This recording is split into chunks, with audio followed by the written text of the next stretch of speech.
and Ric Bucher covering the NBA since the early 90s. Podcast On the Ball with Ric Bucher.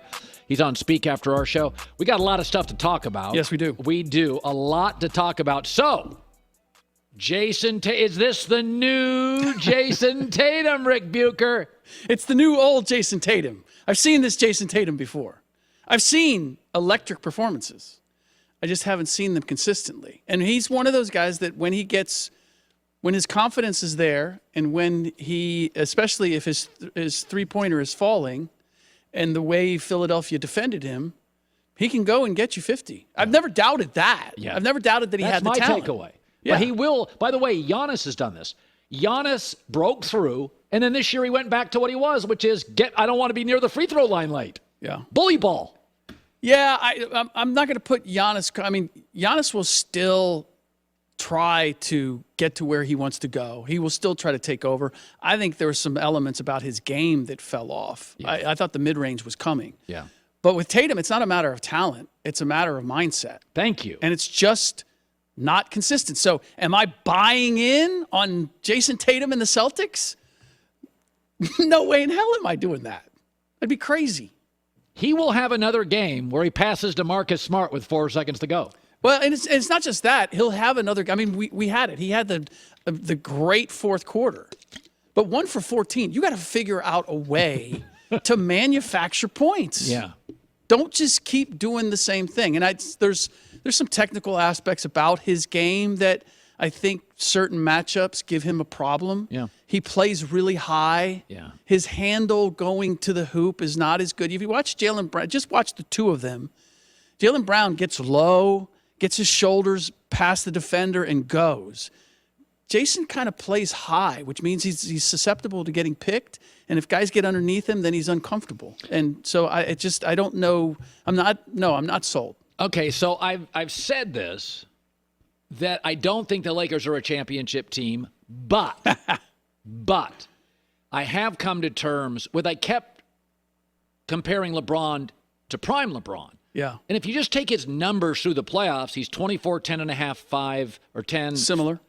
38 minutes, 50%. It's like he's a better version of Jaylen Brown. It's like, so if I would stop saying old LeBron, forget his age, and go, what is he producing? Yeah. Well, that's an all-star. Yeah. So they have AD, who's arguably the best player.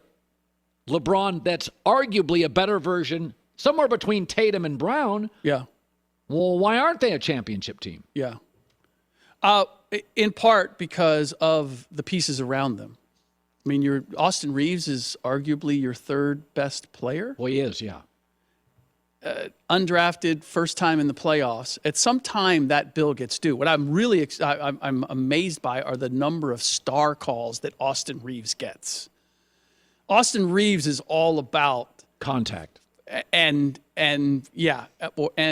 exaggerating contact. Now he's a great finisher, and he's figured out the 3-point play. I'm going to get the contact, and then I'm going to finish the shot, and often makes it.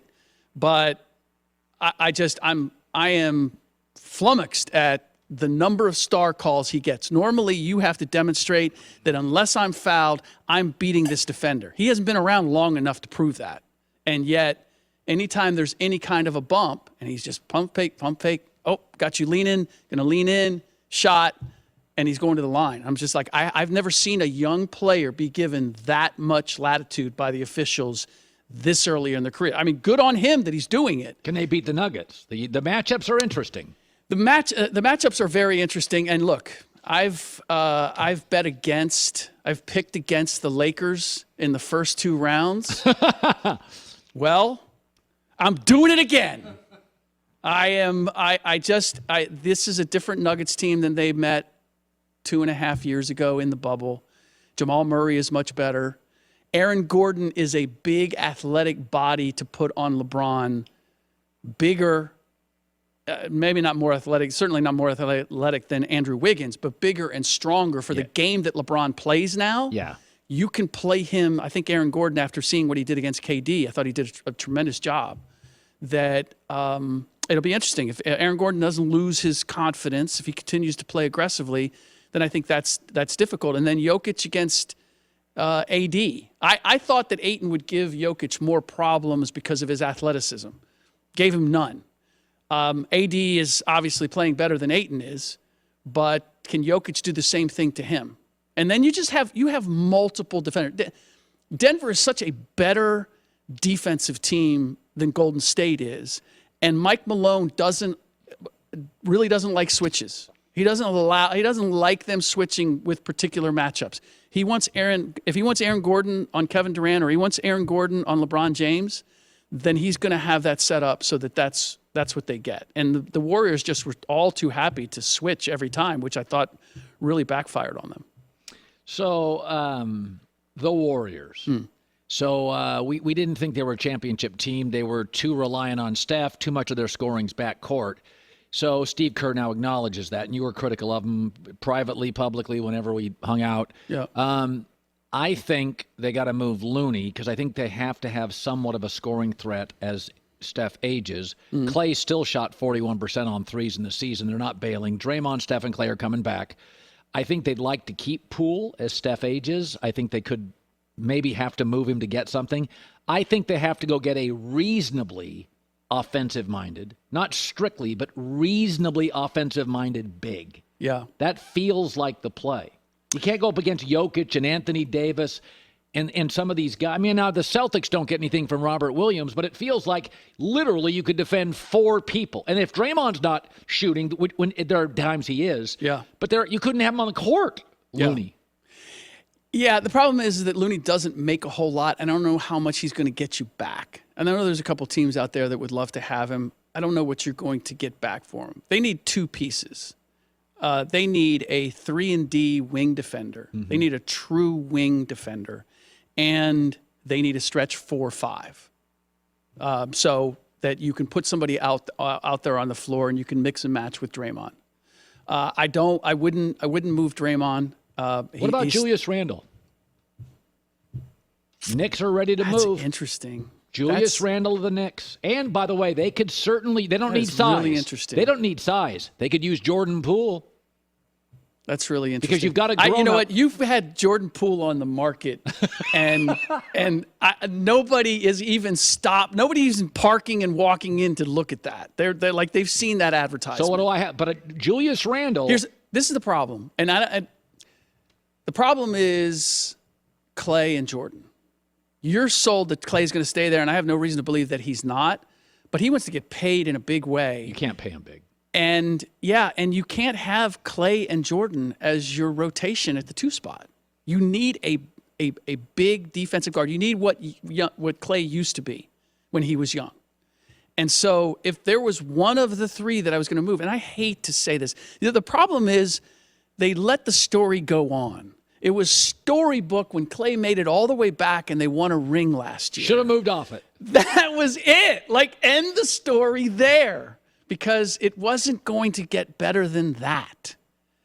And I look, the emotional attachment to it, the connection that Steph, Clay, and Dre have, I get.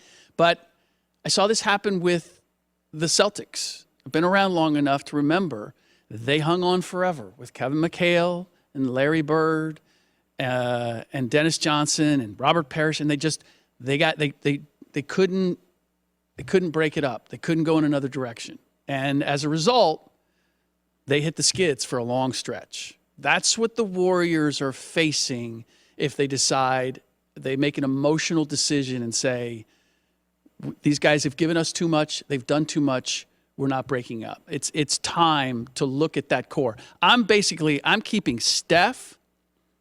I'll keep Draymond. I'll sign him. If he opts out, I'll sign him to like a 2-year deal for say $20 million a year. I'll extend that, but then everybody else is on the table. Okay, so Wiggins on the table. Everything is on the table. Wiggins would probably be my 3rd keeper, but I got to consider like what I'm trying to get. Listen, I'm going to have to give up some kind of talent. I can't give away. I can't just try to get rid of all my bad stuff and expect to get good stuff. You got a pre-KD, 2KD, a post-KD. I could argue Steph, Draymond, and let's make a deal. Yeah, let's just go for it. I'm open to that because it's not what they have is not. I know what they've said. What they have is not going to get better. There's no. I can't look at their roster right now and say this is on the uptick. It's growing. It's getting better. It is slowly decaying and declining. They need to make a big move. That's exciting. Ja Morant, if I recall, when they did that brief suspension, you weren't sold on that. Not at all. Yeah. That was PR 101. We're going to make it look like, I mean, come on.